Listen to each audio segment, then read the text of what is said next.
In August 2016, in North London, 26-year-old Kennedy Ife began acting strange and aggressive following a pain in his throat.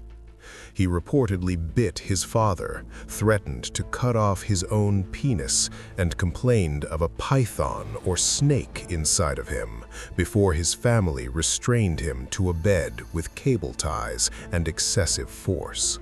The August heat in North London clung to the walls like sweat, but inside the Ife household, the air felt unnaturally cold, as if something unseen had been breathing through the rooms for days. It began when Kennedy Ife woke in the middle of the night clutching his throat, insisting that something alive was moving beneath his skin. At first, it sounded like delirium, a simple fever, the family thought. But then his voice changed. It dropped into a tone so deep and dry that it rasped through the house like sandpaper. By the second day, the family found him standing motionless in the hallway, shoulders twisted, eyes wide open but unfocused, whispering as if speaking to someone standing inches away from him. He refused to blink, even when his mother shook him. Then he screamed without warning, a long, violent roar, and bit into his own hand so hard that it tore the skin. His father tried to restrain him, but Kennedy spun with sudden strength, sinking his teeth into his father's shoulder and snapping at anyone who approached. He shouted that something was inside him, something long and coiled. He kept clawing at his stomach as though he could pull it out with his bare hands. At one point, he threatened to mutilate himself and demanded a knife, insisting that the serpent in his body would not stop until it fed on the rest of the family. The house filled with the sound of frantic prayers.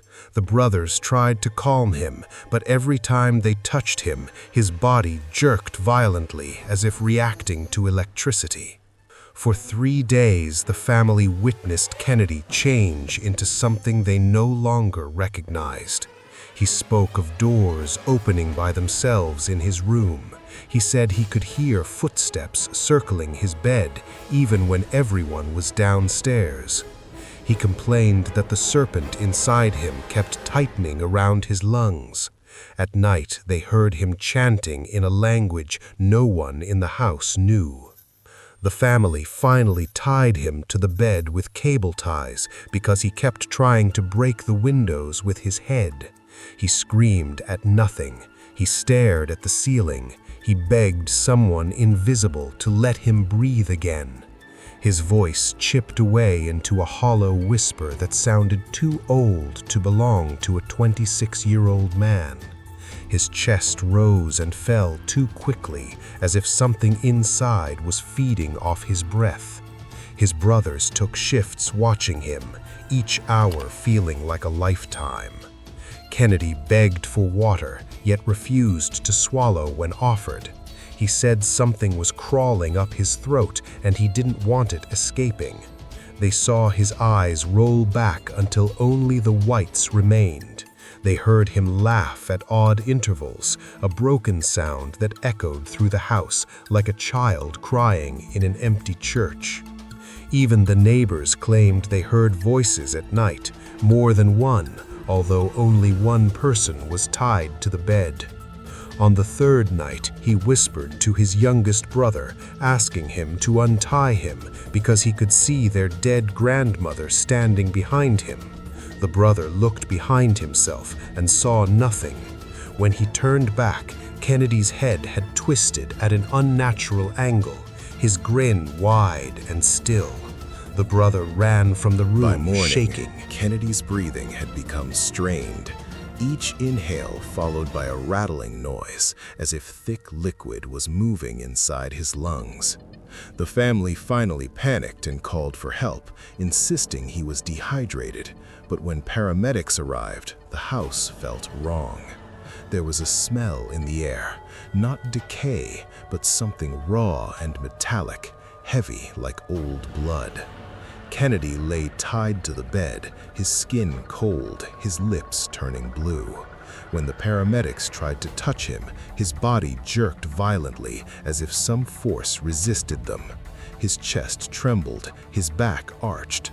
For a moment, his eyes opened with frightening clarity, and he looked at them with an expression that was not fear, but awareness, as though he were seeing something behind them that they could never understand.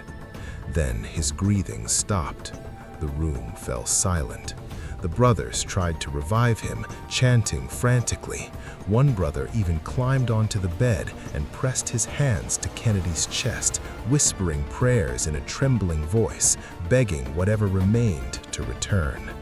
Witnesses described his whispers slowing, then growing deeper until it felt like someone else was praying through him.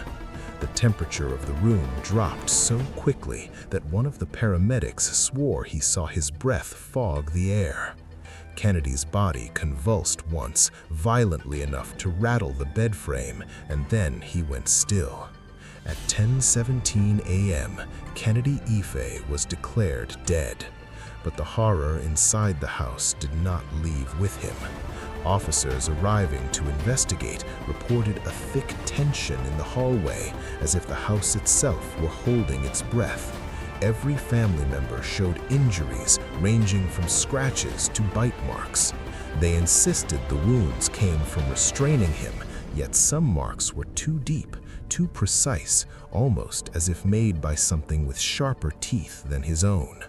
A post-mortem later revealed over 60 wounds on Kennedy's body, many inflicted long before he died, though no one could explain why some bruises formed patterns that resembled handprints too small to be any of theirs.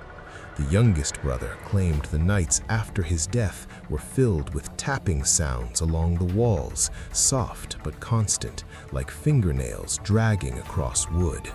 Another brother claimed he woke to the sound of choking coming from the empty bedroom where Kennedy had died.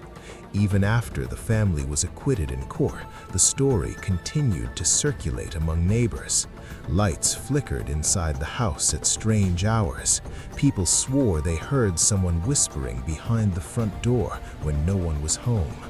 Months later, a new tenant moved into the room where Kennedy had died and left the house within 48 hours.